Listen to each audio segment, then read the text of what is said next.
Hey everybody, I'm AdamHarry from BoLS, and I'm back again with another quick BoLS overview. Today we have the new Warhammer Age of Sigmar Destruction Battlezone, Orruk Warclans, and of course their data cards, their War Scroll cards here. So let's go ahead and bust these out real fast. I like these personally. I have a set for my armies. The tokens are super handy. You can see them there. There's 2 sheets worth of tokens that are double-sided. Nothing else. It's great for tracking your command points, and also if you have any lingering effects, you can drop a token on your on the unit that it's applied to. So I really like those. On top of that, you get cards for all of the different units. Some of them are the fold-out size here, like the Mega Boss on a Maw Crusher. As you can see, Maw Crusher, Orruk Warclans on the back. Pretty cool. It's got other rules, real handy. These rules do match the ones in here, so that's super handy to have around. And then you've got all of your different units, the Ironjaws and the Bone Splitters. So that said, let's jump into the Battlezone. So a couple of quick notes before we get into the Battlezone. We're not going to go through every single page, but I do want to mention there is no new terrain kit. Number one, there are no endless spells in here. Sorry, folks. However, you guys got some pretty sweet stuff if you are an Ironjaws or a Bone Splitter or a both player, and we will show those off here. So a couple of things. This is a combined book essentially for the greenskins. The only thing it doesn't have in here are the Gloomspite Gits, which you can actually ally into both factions or all three if you do the big walk, which we'll get into here in a bit. It does have a big focus on the Ironjaws, the Bone Splitters, and then of course the combined big wog, which we will go over. It does update the Ironjaw's allegiance abilities and introduces, I believe, 3 different Ironjaw clans, which are maybe even, yeah, it's 3: the Iron Sons, the Blood Toofs, and the Chiapas. They also have their own Ironjaw specific battle plan. Bone Splitters also updated allegiance abilities. There are 3 Bone Splitter clans you can choose that either are the Bone Grins, the Icebone, or Drac Foot. Respectively, they each also get new battle traits, command traits, artifacts of power. I believe they have, the Ironjaws do have mount traits. The Bone Splitters, I don't believe have mounts or mount traits. So sorry. The Ironjaws also have War Chanter, War Beats, excuse me. They also have their own spell lores versus the Bone Splitters, which have Bone Splitter spell lores. So there you go. On top of those 2, you also have the Big Wog allegiance abilities, which are very interesting, and kind of excited to go over those with you. We also have the War Scrolls for everything included, and then the pitch battle profiles, which you'll probably be able to see those when this book goes live on the website. It goes through the lore, the history, background, all this fun stuff. It does do a Ironjaw War Clan breakdown. Talks about the Mega Boss. Each is running their different brawl,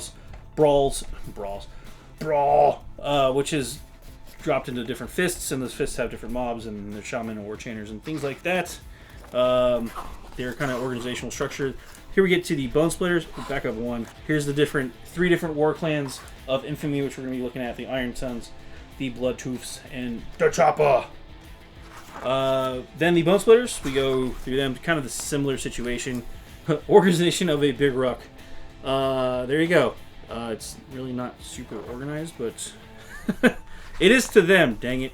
Bone Splitters of the Realms. Again, the Bone Grins, the Icebone, and then the Drac Foot. You've probably seen some of their abilities already teased, but we'll go through a couple of them really quick. Flipping around.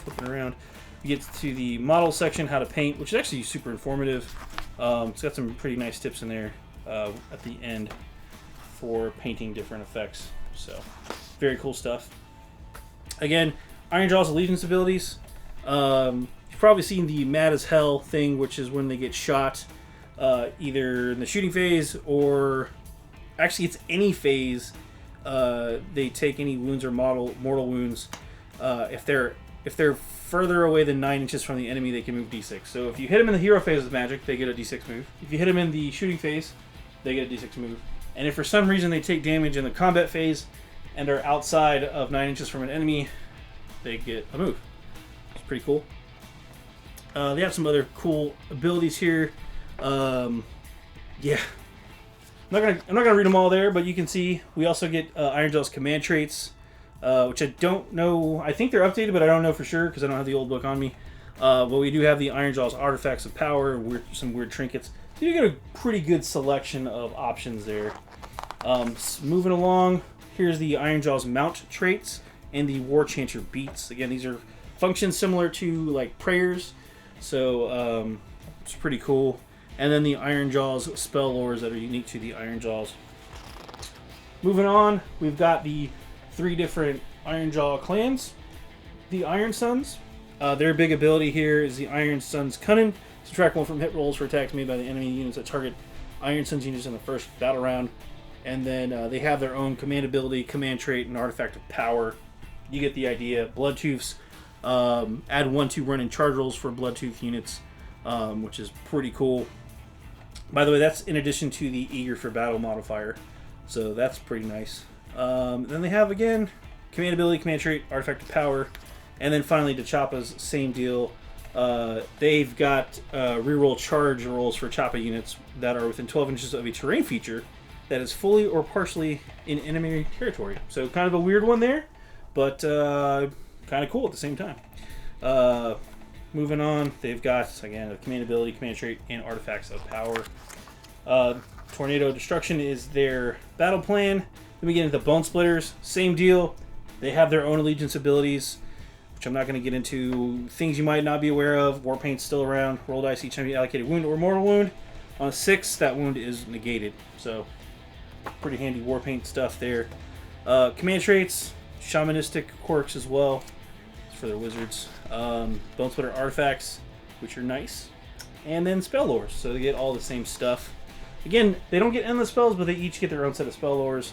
And Bungrins, Icebone, and then Drac Foot as well have their own abilities, command traits, command ability, and artifact of power, respectively, for each one of these lists. It was pretty nice. I know a lot of folks are a little, they're a little thinking about this Drac Foot, a little concerned about it, thinking the ethereal ability, thanks to their strength of purpose, ethereal ability has no effect on attacks made by a Drac Foot unit. In addition, any ability that negates wounds or has no effect on wounds inflicted by a Drac Foot unit. So, could be nasty if you got we call them feel no pain rolls around here, just as nomenclature is common. Kind of impacts those too. So, pretty nice. Pretty cool. Have the Beast Hunt, their battle plan. And then this is the cool one. This one I'm going to spend a little bit more time on. So the Big Wog. The Big Wog is weird in a good way. At the start of the rounds, or the game really, you can start accumulating Big Wog points. These are... They're a separate chart. It goes up from 0 to 30. You do different things to earn these points. At the start of the game, if your hero phase, at the start of your hero phase, if your general is on the battlefield, you get D6 points. If your general happens to be Gordrak, you receive 6 Wog points. Sorry, these are Wog points, not Big Wog points. You get 2 points at the start of your hero phase for each friendly war channel that is on the battlefield. You get 1 point at the start of your hero phase for each friendly Wargrog, Prophet, and Wardrock is on the battlefield. You get 1 point in your charge phase for each friendly Orruk unit with 10 or more models that makes a charge move. You get 1 more point at the start of your combat phase for each friendly Orruk hero within 3 inches of an enemy unit. And you get 1 point at the start of your combat phase for each friendly Orruk unit with 10 or more models that is within 3 inches of an enemy unit. That's how you generate these points. And again, they go up to 30. If you ever go over 30, you lose the points that are over 30. So you just stop at 30 and discard any extra points. However, you get a bunch of powers as you move up the chart here. So they're going to accumulate powers. They start off kind of minor and get better. So at 4 points, you get Zogum. At the end of any phase, if any wounds or mortal wounds have been inflicted in that phase on an Orruk unit that is more than 9 inches away from any enemy model, that Orruk unit can move D6 inches. Zap 'em. You can use the Wog Magic Battle trait. See right. So that one's over here. Wog Magic. There you go. Get 'em. Add 1 in charge rolls. Right here. That's at 8 points. At 12 points, you got Laugh at 'em. Roll a die each time you allocate a wound or mortal wound to an Orruk unit model On a 6, that wound is negated. Wound or mortal wound is negated. At 16, you got Smash 'em.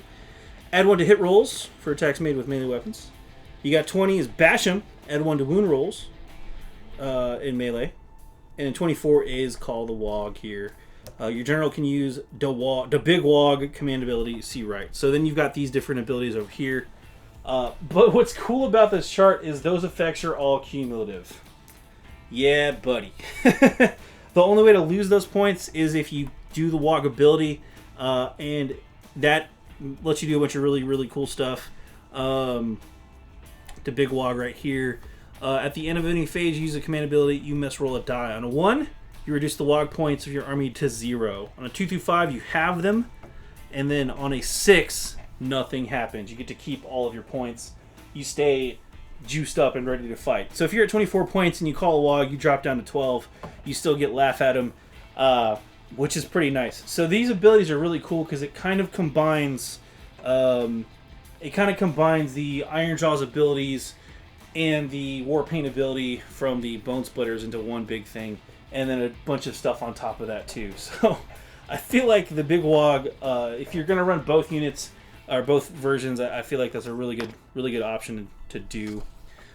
We get in here to the Warband traits if you're doing Path to Glory, and then the Champion Reward tables and all that fun stuff too, which is really cool. Go check all that out. The different War Scrolls, the War Scroll options, and then just different battalions you can run. And then, of course, I'm not going to go over all of the War Scrolls, but those have been changed and tweaked. If you play Ironjaws or Bone Splitters, I highly recommend checking those out. So, woo! That was a lot. That was the Orruk Warclans. Pick up the War Scroll cards. They're super handy. Check out the new Destruction Battlezone. Combines both of those.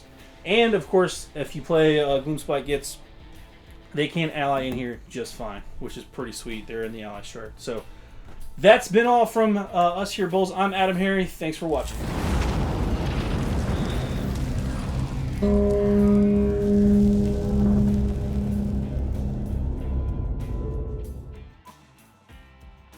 Click to subscribe. Check out more videos.